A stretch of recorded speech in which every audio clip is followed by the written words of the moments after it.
3 genius MacBook photo hacks you'll wish you knew sooner. Ready? In 60 seconds, color boost, instant cleanup, and shooting from your iPhone to your Mac. Hack 1. Make colors pop in seconds using your Mac's built-in color controls. Open the image, choose Adjust Color, increase vibrance and contrast, then compare the toggle. Here's before on the left, and after on the right, read your tones, punch your highlights instantly. Hack 2 cleans up distractions in one swipe, no Photoshop needed. Open Photos, tap Edit, then use the retouch brush to paint over dust or stray items. Watch as the spot disappears with a single swipe, seamless and natural. Before on the left, after on the right, professional cleanup in seconds.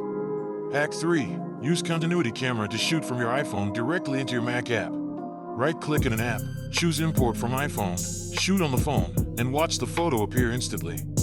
Recap, Color Boost, One Swipe Retouch, and Continuity Camera. Try them now and follow for more quick Mac photo tips.